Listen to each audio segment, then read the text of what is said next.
Shalom, saya Marinus Warabata dari Prodi Teologi Konseling Kristen. Saya Matius Lelepudu dari Prodi Manajemen.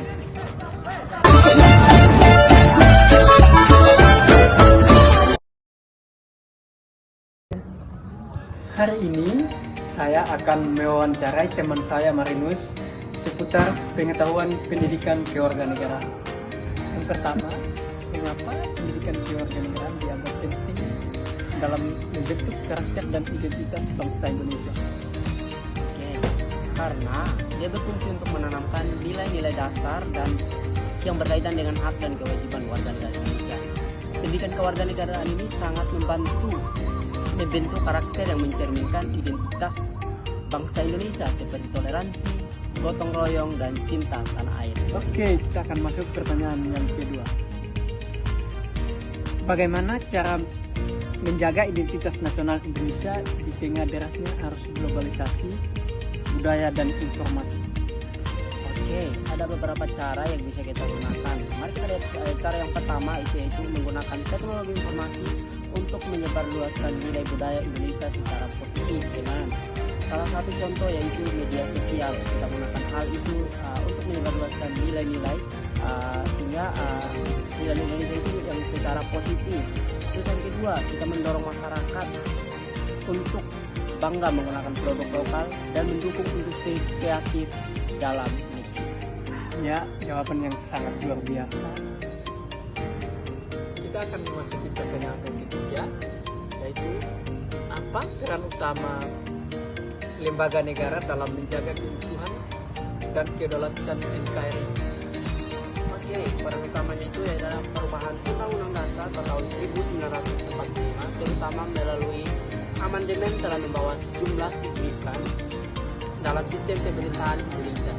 Kita akan melihat ada beberapa peran yang pengaruhnya antara lain. Yang pertama itu adalah desentralisasi, yaitu memberikan otonomi lebih besar kepada daerah sehingga pemerintah daerah memiliki kewenangan untuk mengatur dan mengelola urusan mereka sendiri. Bombastic side-eye, criminal offensive side-eye.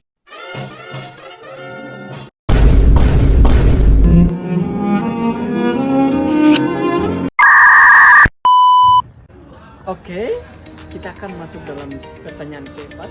Apakah Marinus masih semangat? Masih. Baik, pertanyaannya, bagaimana mahasiswa dalam mengimplementasikan nilai-nilai demokrasi dalam kehidupan kampus dan organisasi kemahasiswaan? Baik, mahasiswa dapat mengimplementasikan nilai-nilai demokrasi di antara yang pertama, partisipatif aktif. Misalnya, ada kegiatan kampus mengikuti pemilihan umum di kampus dan terlibat dalam organisasi kemahasiswaan untuk menyuarakan aspirasi dan pendapat. Baik, kita akan masuk dalam pertanyaan yang kelima.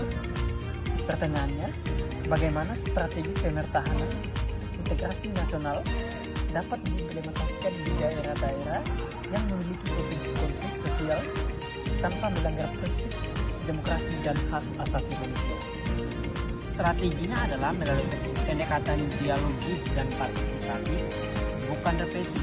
Negara harus hadir lewat pembangunan yang adil, perlindungan terhadap kelompok rentan, dan pemberdayaan komunitas lokal. Nah, kita akan melihat ada pendekatan ini harus menghargai hak asasi manusia dan prinsip demokrasi, sekaligus memperkuat rasa memiliki terhadap negara Republik Indonesia melalui kesetaraan hak dan kewajiban warga negara Indonesia.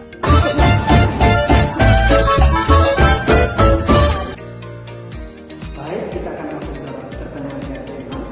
Pertanyaannya, apa preferensi dalam memperkuat ketahanan nasional sehingga ketahanan nasional itu harus polarisasi digital dan degradasi budaya lokal? Ini adalah sebagai pilihan politik yang memiliki kekuatan dalam menegakkan arah positif dan menjaga nilai-nilai kebangsaan dan nilai sosial. Kita mengeluarkan nilai-nilai budaya yang berbentuk sosial. Mereka berperan penting sebagai agen literasi digital, promotor budaya lokal dan pelaku inovasi. Ketahanan nasional saat ini bergantung pada kemampuan generasi muda untuk melindungi informasi, memperkuat identitas bangsa, dan membangun solidaritas dalam dunia maya yang tanpa batas. Oke, kita akan masuk dalam pertanyaan terakhir kita guys, yaitu yang ketujuh. Pertanyaannya, mengapa perubahan undang-undang harus selalu memperhatikan prinsip-prinsip Pancasila dan kesatuan NKRI? Nah, perubahan undang-undang dasar ini dan undang-undang lainnya bukan hanya soal hukum positif, tetapi juga menyangkut dengan arah moral dan ideologi bangsa. Terima kasih atas waktu dan kesempatannya, atas kamu bisa menjawab pertanyaan dari saya. Saya ucapkan terima kasih banyak. Tuhan Yesus memberkati Anda.